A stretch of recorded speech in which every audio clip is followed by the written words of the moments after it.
안녕하십니까? 네, 우리 옆 사람과 이렇게 한번 인사하면 좋겠습니다. 하나님은 살아계십니다. 예, 여러분 믿으시죠? 네, 아멘. 네, 오늘 에스더 두 번째 시간입니다. 이 에스더서의 배경은 고대 페르시아 제국입니다. 아하수에로 왕 시대에 유다인들은 큰 위기를 만나게 됐었습니다. 하만이라는 아말렉 사람이 전체 페르시아 제국의 총리에 오르게 되었는데 그는 유다인을 멸절시키겠다는 조서를 왕에게 내리게 했습니다.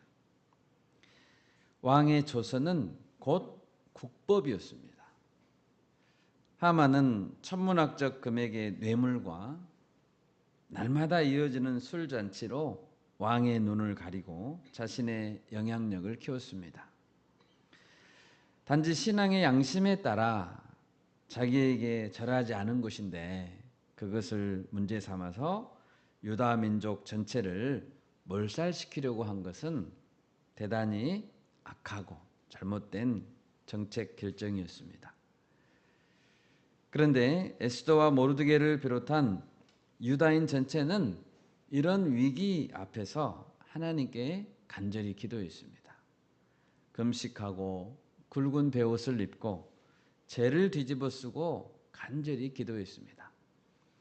그리고 에스더는 죽으면 죽으리라 각오로 왕에게 나아갔고 에스더 5장, 6장, 7장을 보면 이런 하만의 악한 계획, 그것을 세웠던 이 하만은 나무에 달려 죽임을 당하게 됐습니다. 에스더 7장 10절입니다. 모르드게를 달려고 한 나무에 하만을 다니 왕의 노가 그치니라. 얼마나 통쾌합니까? 하만이 죽었습니다. 그러면 하만이 죽었으니까 상황이 완전히 끝났을까요? 그렇지 않습니다. 아직 상황이 완전히 종료된 것이 아니었습니다. 완전한 문제 해결을 위해서 어떤 절차가 더 남아 있었을까요? 오늘 설교의 제목은 어찌 내 민족이 멸망함을 보리까입니다. 저를 따라서 한번 해보겠습니다. 어찌 내 민족이 멸망함을 보리까.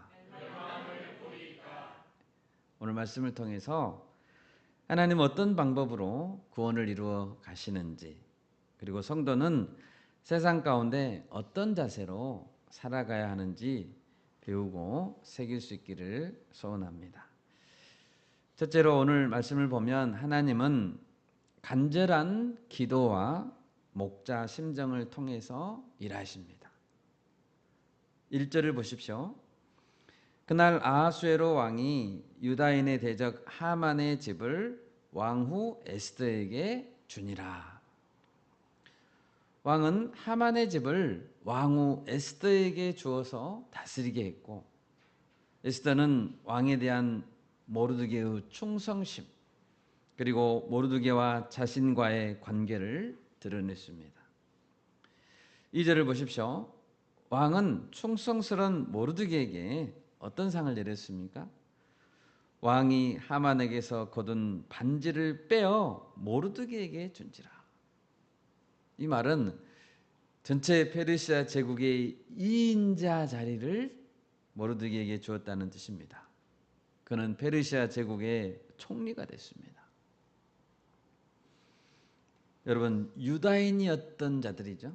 유다인 포로 백성이었던 에스더는 왕후가 되고 퀸이 되었고 모르드게는 총리가 됐습니다. 하만의 계획이 잘못되었다는 것이 밝혀졌고 하만은 죽었습니다. 여러분, 이보다 더 큰 일이 또 기쁜 일이 있을까요? 그런데 오늘 본문 3절에 보면 에스더는 또다시 왕 앞에 울면서 나아갔습니다. 왜 에스더는 계속 울어야 했을까요? 3절을 보십시오. 에스더가 다시 왕 앞에서 말씀하며 왕의 발 아래 엎드려 아각 사람 하만이 유다인을 해하려 한 악한 꾀를 제거하기를 울며 구하니. 5장에 보면 에스더는 죽으면 죽으리라 죽음을 각오하고 나아갔죠. 왕이 금규를 내밀지 않았다면 에스더는 죽었을 것입니다. 그런데 이제 8장에서 본문에서 에스더는 다시 한번 왕께 나아갑니다. 그러자 왕은 다시 금규를 내밀었습니다. 여러분, 아하수에로 왕은 에스더에게 할 만큼 했습니다. 에스더에게 하만의 집도 줬죠. 모르드게는 총리직을 줬죠. 하만이 끼고 있던 인장 반지까지 모르드게에게 줬습니다. 왕이 줄 수 있는 더 큰 상은 없습니다. 그럼에도 불구하고 에스더는 다시 울며 구했습니다. 왜냐하면 하만은 죽었지만 하만의 악한 계획은 여전히 제거되지 않았기 때문입니다. 5절 6절을 보십시오. 왕이 금규를 내밀자 에스더는 왕에게 더 적극적으로 아뢰습니다. 여기에서 우리는 에스더의 믿음과 인격을 배울 수 있습니다. 먼저 에스더는 왕에게 은혜를 입기를 원했습니다. 은혜를 입기를 원했습니다. 5절을 보면 에스더는 왕 앞에서 최대한 자신을 겸손하게 낮추고 왕의 권세를 인정했습니다. 왕이 훌륭한 인격자라고 아부하진 않았죠. 아부한 것이 아닙니다. 그렇지만 에스더는 왕의 권세의 실체를 인정했습니다. 왕을 왕으로 인정했습니다. 그냥 거두절미하고 조서를 철회해 주소서라고 무례하게 말하지 않았습니다. 이렇게 말하기 전까지 계속 에스더가 하는 말을 보십시오. 왕이 만일 즐거워하시며 내가 왕의 목전에 은혜를 입었고 또 왕이 이 일을 좋게 여기시며 나를 좋게 보실진대. 얼마나 겸손합니까? 간절한 마음을 담아 그리고 마지막에 요구사항을 꺼냅니다. 왕이시여, 이것은 온전히 왕이 베풀 수 있는 은혜입니다. 왕의 호의입니다. 오직 왕 당신만이 이 일을 할 수 있습니다. 나를 불쌍히 여겨주십시오 라고 간구하는 것입니다. 여러분, 이것이 하나님 앞에 나아가는 우리의 자세이기도 합니다. 에스더의 딱 한 가지 소원은 조서에 관한 것이었습니다. 새로운 조서를 내려주소서. 그래서 이전에 내린 조서를 철회해 주십시오. 왕이 한번 내린 조서를 철회해 달라고 요구하는 것은 굉장한 용기입니다. 6절을 보십시오. 내가 어찌 내 민족이 화당함을 참아 보며 내 친척의 멸망함을 참아 보리까 하니. 에스더는 5장에 보면 국법을 어기고 왕 앞에 나갔지만 왕은 왕후의 직위를 그대로 유지해 줬죠. 에스더를 향한 왕의 사랑은 커졌습니다. 더 사랑하게 됐습니다. 또한 모르드게에겐 인장반지까지 줬습니다. 영광스러운 일이죠. 그렇지만 왕이 에스더 자신에게 내린 상은 에스더에겐 완전한 만족이나 기쁨이 되지 않았습니다. 자기와 모르드게는 잘 살 수 있을지는 몰라도 만약 유다 민족이 화를 당하고 멸망을 당한다면 그것은 가장 견디기 힘든 슬픈 일이기 때문입니다. 에스더가 죽으면 죽으리다 라고 나아갔던 것은 나 혼자 잘 먹고 잘 살기 위해 그렇게 한 것이 아닙니다.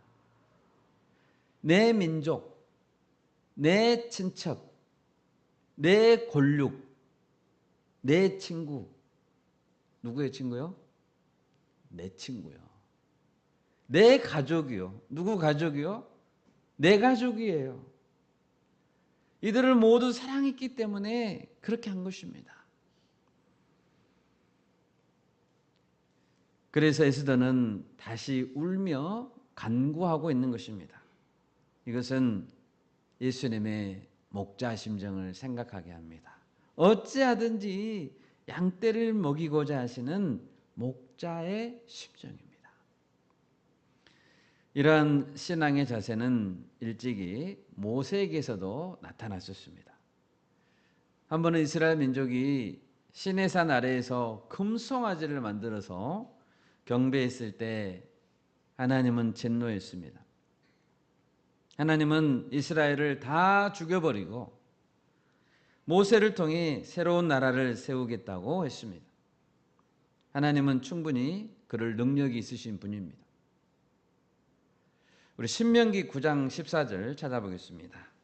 나를 막지 말라. 내가 그들을 멸하여 그들의 이름을 천하에서 없애고 너를 그들보다 강대한 나라가 되게 하리라 하시기로.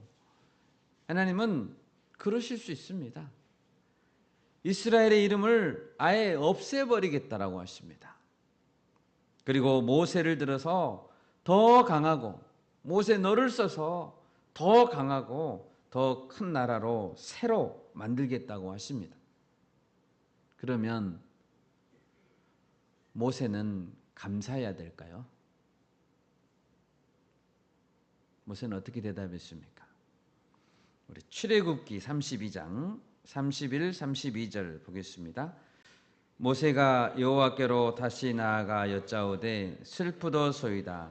이 백성이 자기들을 위하여 금신을 만들어 싸우니 큰 죄를 범하였나이다. 그러나 이제 그들의 죄를 사하시옵소서. 그렇지 아니하시오면 원하건대 주께서 기록하신 책에서 내 이름을 지워버려 주옵소서. 모세는 자기 마음을 몰라주는 이스라엘 백성, 때로는 심지어 자기를 죽이려고까지 했던 이스라엘 백성들, 특히 하나님을 모욕하고 금 송아지를 만들어서 우상을 만들어 섬긴 이 범죄 집단이죠. 그랬지만 여전히 그 동족을 사랑했습니다. 죄인인 줄 알았지만 그들을 사랑했습니다. 그들을 불쌍히 여겼습니다. 모세는 이집트 왕자로 살면서 모든 특권을 누리는 것보다 도리어 하나님의 백성과 함께 고난받기를 더 좋아했습니다. 정말 바보 같죠? 어리석게 보이죠? 그렇지만 그래도 이 백성과 같이 내 동족과 함께 약속의 땅에 들어갈 수만 있다면 차라리 자기 이름이 하나님 앞에서 지워져 버리는 것도 택하겠다고 했습니다. 여러분, 우리에겐 정말로 이런 사랑이 있습니까? 이런 강력한 목자 심정은 사도 바울에게서도 나타납니다. 로마서 9장 1절에서 3절 찾아보겠습니다. 내가 그리스도 안에서 참말을 하고 거짓말을 아니하노라. 나에게 큰 근심이 있는 것과 마음에 그치지 않는 고통이 있는 것을 내 양심이 성령 안에서 나와 더불어 증언하노니 나의 형제 곧 골육의 친척을 위하여 내 자신이 저주를 받아 그리스도에게서 끊어질지라도 원하는 바로라. 여러분, 사도 바울이 사역하는 내내 마음에 고통이 있었습니다. 사역하는 내내 마음에 고통이 있었습니다. 그것은 동족 때문에 갖는 고통이죠. 바울은 만일 자신의 동족 이스라엘 민족이 구원만 얻는다면 자신이 저주를 받아 그리스도에게서 떨어져 나가는 한이 있다고 하더라도 그렇게 되기를 바란다라고 말하고 있습니다. 여러분, 바울의 선교 사역 내내 가장 바울을 힘들게 했던 사람들이 누굽니까? 동족들이에요. 유대인들이었어요. 그런데 그들을 이렇게 사랑한다는 것입니다. 여러분, 예수님께서 왜 십자가를 지고 죽으셨습니까? 예수님이 죄를 지었습니까? 예수님이 무슨 잘못을 했습니까? 그러나 예수님이 우리를 위해 죽으시는 것은 우리를, 나를, 죄인들을 자기 형제라고 여기셨기 때문입니다. 내 식구라고 여겼기 때문입니다. 내 식구, 내 가족이기 때문에 예수님이 죽으신 것입니다. 예수님은 친히 맏아들이 되고자 하셨습니다. 첫째 아들. 로마서 8장 29절. 하나님이 미리 아신 자들을 또한 그 아들의 형상을 본받게 하기 위하여 미리 정하셨으니 이는 그로 많은 형제 중에서 맏아들이 되게 하려 하심이니라. 아멘. 여러분, 예수님의 이런 심정, 모세와 사도 바울의 심정이 지금 에스더의 마음입니다. 내가 어찌 내 민족이 화당함을 참아 보며 내 친척의 멸망함을 참아 보리까. 여러분, 우리에게 이런 민족을 사랑하는 마음, 예수님의 목자 심정이 회복될 수 있기를 바랍니다. 아멘. 주님, 대한민국을 구원하여 주십시오. 대한민국을 위해서 어느 민족이 기도해야 되나요? 광주 전남 캠퍼스 청년 세대가 화를 당함을 차마 내가 어찌 보리까. 내 친구, 내 가족이 멸망함을 어찌 참아 보리까. 이 마음을 가지고 하나님께 간구하며 나아갑시다. 아멘. 그럴 때 하나님께서 우리의 기도를 통해 일하실 줄을 믿습니다. 둘째로, 오늘 본문에서 하나님은 세상 나라의 제도와 지도자들을 통해 일하신다는 것을 알 수 있습니다. 아하수에로 왕은 에스더의 간절한 요구를 듣고 어떻게 말합니까? 8절입니다. 너희는 왕의 명의로 유다인에게 조서를 뜻대로 쓰고 왕의 반지로 인을 칠지어다. 왕의 이름을 쓰고 왕의 반지로 인친 조서는 누구든지 철회할 수 없음이니라 하니라. 먼저 왕은 왕의 명의로 유다인에게 조서를 쓰라고 합니다. 하만이 초안을 썼던 첫 번째 조서가 있었죠. 첫 번째 조서, 이미 반포된 조서입니다. 그것은 누구에게 전달됐습니까? 에스더 3장 12절을 보면 왕의 대신과 각 지방의 관리와 각 민족의 관원에게 썼습니다.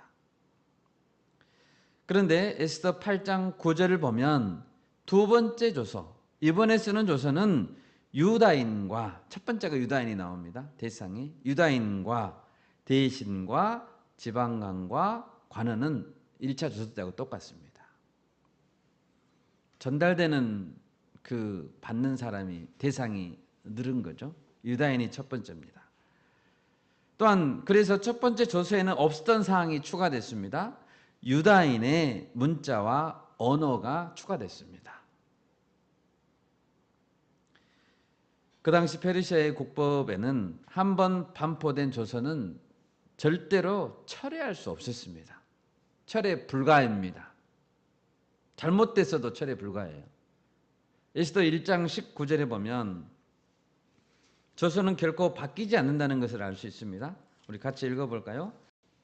왕이 만일 좋게 여기실진대 와스디가 다시는 왕 앞에 오지 못하게 하는 조서를 내리되 바사와 메대의 법률에 기록하여 변개함이 없게 하고 그 왕후의 자리를 그보다 나은 사람에게 주소서. 조서가 내려지면 변개함이 없습니다. 우리들 마음 같으면 첫 번째 조서를 폐지하라. 하만의 족속인 아말렉 족속을 다 죽여버려라 하고 왕이 내리면 될 것 같잖아요. 그런데 결코 그렇게 할 수 없습니다. 하만이라는 악한 자에 의해서 만들어진 것이지만 그것도 국법입니다.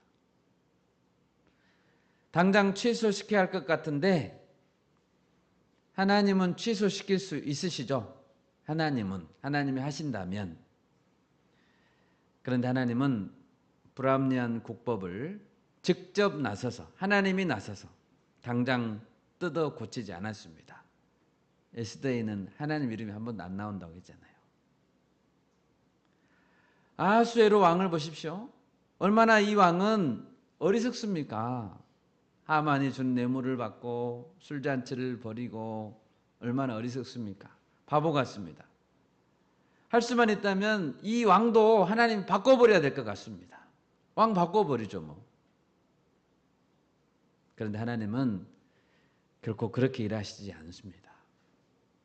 법도 바꾸실 수 있고 왕도 바꾸실 수 있지만 하나님은 그렇게 하지 않으셨습니다. 여러분, 하나님이 만약에 우리를 대할 때, 나를 대할 때 그렇게 확확 바꿔버리는 방식으로 대하신다고 가정해 봅시다. 이거 하나 잘못하면 당장 고쳐. 저거 하나 잘못하면 정신 안 차리냐. 안 되면 바꿔버리고. 너 내려와. 하나님은 이렇게 즉각적으로 반응하지 않습니다. 때로는 실수를 해도 그냥 놔두십니다. 보고 계십니다. 여러분, 아담과 하와가 선악과를 따먹으려고 할 때 그것을 보고 계시는 하나님의 마음을 생각해 보셨습니까? 하나님은 마음이 찢어지고 안타깝지만 그냥 지켜보고 계셨습니다. 우리가 스스로 깨닫고 돌아올 때까지 용기를 가지고 회개하고 다시 돌아와 재기할 때까지 하나님은 기다리고 계십니다. 인내하시는 하나님이 없었다면 우리는 한 사람도 지금 이 자리에 있을 수 없습니다. 살아남지 못하죠. 그리고 우리의 내면이 성장하지 못했을 것입니다. 에스더 책 전체를 보면 기적을 일으키시는 하나님은 한 번도 등장하지 않습니다. 에스더에는 기적이 없습니다. 조서를 전달하는 과정도 한번 보십시오. 조서를 10절을 보면 아하수에로 왕의 명의로 쓰고 왕의 반지로 인을 치고 그 조서를 역졸들에게 붙여서 전하게 하니 그들은 왕궁에서 길러서 왕의 일에 쓰는 준말을 타는 자들이라. 14절도 보십시오. 왕의 어명이 매우 급함에, 매우 급하죠. 역졸이 왕의 일에 쓰는 준말을 타고 빨리 나가고 그 조서가 도성수산에 반포되니라. 왕의 어명이 어쩐다고요? 매우 급하다고요. 에스더의 마음, 모르드게의 마음은 얼마나 더 급하겠습니까? 하나님의 마음은요. 하나님은 천군 천사를 동원할 수 있습니다. 아멘. 하나님은 천군 천사를 동원할 수 있습니다. 뭐 한두 명이 아니에요, 천사가. 하나님이 긴급 회의를 천상에서 열어서 천상에서 긴급 회의를 엽니다. 거기 가장 빨리 날아갈 수 있는 천사 빨리 데려와. 속도가 가장 빠른 천사, 빛의 속도로 날아가서 이 조서를 그냥 전화해. 이렇게 할 수 있잖아요. 하나님 그렇게 할 수 있잖아요. 천사가 얼마나 빨리 날아가겠어요? 말의 속도만 비하겠습니까? 그런데 하나님은 그렇게 하지 않았습니다. 하나님의 마음도 급합니다. 그렇지만 하나님은 말이 달리는 속도를 지켜보고 계십니다. 좀 더 빨리 가라. 말이 달리는 것을 응원하고 있습니다. 말의 속도가 생각보다 느리면 보통 말을 쓰지 말고 왕의 일에 쓰는 말 있잖아. 그 말 써. 그 말. 왕의 일에 쓰는 말. 그리고 그 말을 쓰게 하십니다. 천사를 쓰지 않고 왕의 말을 쓴다고요. 여러분 때때로 우리가 볼 때 하나님께서 일하시는 속도가 매우 느린 것 같습니다. 하나님은 하시면 더 빨리 할 수 있을 것 같은데. 그런데 그것은 누구를 위한 것입니까? 바로 우리를 위한 것입니다. 여러분 예수님께서 왜 십자가에 힘없이 못 박히셨나요? 로마 군대가 너무 세서 예수님이 힘이 없었기 때문입니까? 아닙니다. 대제사장들, 장로들의 기득권이 너무 세서 예수님이 져버렸습니까? 예수님이 돈이 없으십니까? 아닙니다. 예수님이 겟세마네 동산에서 체포될 때 옆에 있던 베드로가 칼을 휘둘렀습니다. 이때 예수님 말씀했죠. 칼을 가지는 자는 다 칼로 망한다. 그리고 마태복음 26장 53절 54절 우리 찾아보겠습니다. 같이 읽겠습니다. 너는 내가 내 아버지께 구하여 지금 12군단 더 되는 천사를 보내시게 할 수 없는 줄로 아느냐. 내가 만일 그렇게 하면 이런 일이 있으리라 한 성경이 어떻게 이루어지겠느냐 하시더라. 아멘. 하나님이 이렇게 느리게 일하시는 것은 우리를 위해서입니다. 우리의 신앙의 성숙을 위해서는 시간이 필요합니다. 죄악으로 찌든 나의 내면, 죄악으로 찌들어버린 나의 내면을 변화시키는 데는 많은 시간이 필요합니다. 성품을 변화시키는 데는 시간이 필요합니다. 시행착오도 필요합니다. 하루하루 매 순간을 우리가 살아내야 우리의 신앙이 완성되는 것입니다. 하나님은 부족한 세상의 제도를 인정하시면서 그대로 두시면서 일하십니다. 느린 변화이지만 그것을 통해서 일하십니다. 연약한 정치 지도자이지만 그런 자의 성품이지만 그것을 통해서도 하나님은 일하십니다. 우리는 여기서 두 번째 조서의 내용을 살펴봐야 합니다. 본문 11절을 보십시오. 조서에는 크게 네 가지 사항이 들어있습니다. 조서에는 왕이 여러 고을에 있는 유다인에게 허락하여 그들이 함께 모여 스스로 생명을 보호하여 각 지방의 백성 중 세력을 가지고 그들을 치려하는 자들과 그들의 처자를 죽이고 도륙하고 진멸하고 그 재산을 탈취하게 하되.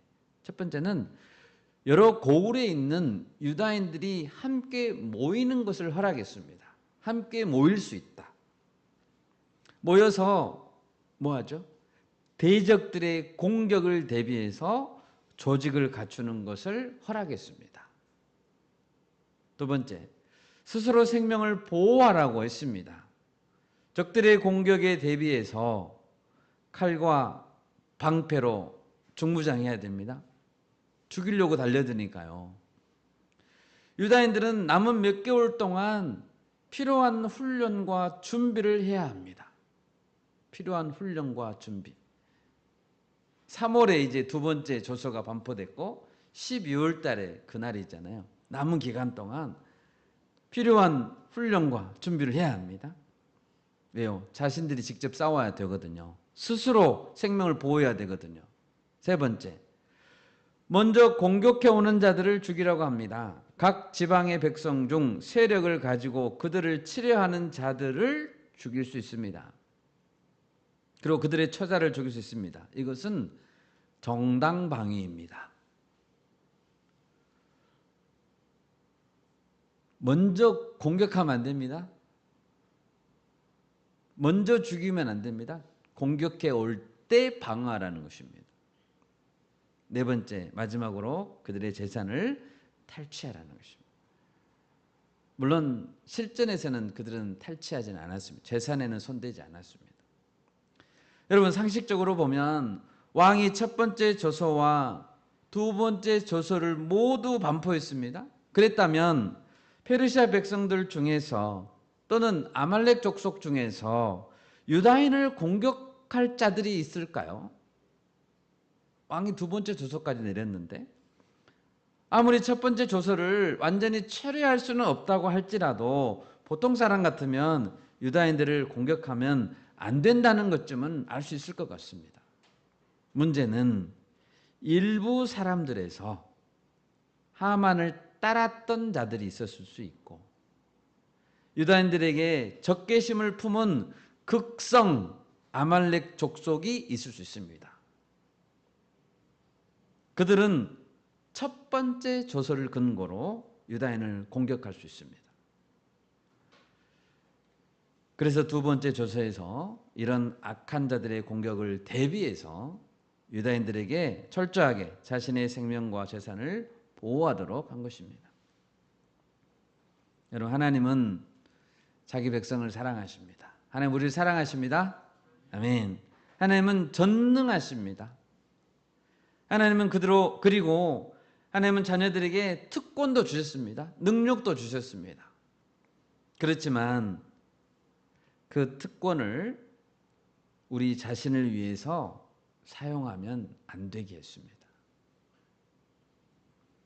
여러분, 예수님을 생각해 보십시오. 예수님께서는 자신의 신적 능력을 자기를 위해 사용하지 않았습니다. 예수님은 가이사의 것은 가이사에게, 하나님의 것은 하나님께 바치라라고 말씀했습니다. 사실은 만왕의 왕이시잖아요. 모두 다 예수님 거 아닙니까? 그런데 가이사의 것은 가이사에게 바치라고 했습니다. 이처럼 성도들도 이 땅에 살면서 하나님 나라를 이루려고 할 때 세상의 법과 나라의 규칙을 초월하여서 할 수는 없는 것입니다. 그래서는 안 되는 것입니다. 하나님의 뜻이라고 꾸며서 폭력을 정당화할 수는 없는 것입니다. 세상의 법칙을, 규칙을 무너뜨리면 안 되는 것입니다. 요즘 뉴스를 보면 하나님의 이름을 내세우면서 초법적인 행동, 일반 상식을 벗어나는 행동을 하는 자들을 많이 보고 있죠? 얼마나 잘못됐습니까? 너무 안타깝습니다. 그런 방법으로는 세상의 빛과 소금이 될 수 없는 것입니다. 하나님은 세상 나라의 제도와 세상 나라의 지도자, 인격적으로 부족할 수 있습니다. 그 지도자를 통해서 일하시는 줄 믿습니다. 아멘. 마지막 셋째로 하나님은 죽음의 위기를 기쁜 잔치로 바꾸십니다. 13, 14절을 보십시오. 드디어 두 번째 조서를 가지고 왕의 일에 쓰이는 준마들이 전국으로 달리기 시작했습니다. 이제 유다인들은 준비하게 되었고 그날의 대적에게 원수를 갚을 준비를 하게 됐습니다. 모르드게는 페르시아 제국의 왕족들이 입는 파란 색깔, 흰 색깔의 옷을 입고 큰 금관을 썼습니다. 이런 대역전극을 보면서 페르시아 본토 사람들은 무엇을 깨달았을까요? 사무엘상 2장 6, 7절에 보면 한나는 이렇게 하나님을 찬양했습니다. 여호와는 죽이기도 하시고 살리기도 하시며 수월에 내리기도 하시고 거기에서 올리기도 하시는도다. 여호와는 가난하게도 하시고 부하게도 하시며 낮추기도 하시고 높이기도 하시는도다. 아멘입니까? 아멘. 하나님은 주권자이십니다. 부와 권세와 생명까지도 모두 하나님께 달려 있습니다. 세상은 그 당시 페르시아 본토 사람들은 에스더와 모르드게와 그리고 하나님의 백성들을 보면서 깨달았을 것입니다. 그들이 섬기는 하나님이 진짜구나. 유다인들은 숫자로 봐도 10세이고 신분으로는 포로 백성이었지만 그들은 강한 민족이었습니다. 하나님의 백성으로 살아간다는 것이 무엇인지 그들은 의미를 깨달았습니다. 그래서 페르시아 본토 백성들 중에 유다인으로 귀화하려는 자들이 생겨났습니다. 여러분, 그것은 강압이 아니었습니다. 그들 스스로 자원해서 나 유다인처럼 살고 싶어, 나 유다인 될래, 그렇게 한 것입니다. 17절입니다. 왕의 음명이 이르는 각 지방 각 읍에서 유다인들이 즐기고 기뻐하여 잔치를 베풀고 그날을 명절로 삼으니 본토 백성이 유다인을 두려워하여 유다인 되는 자가 많았다.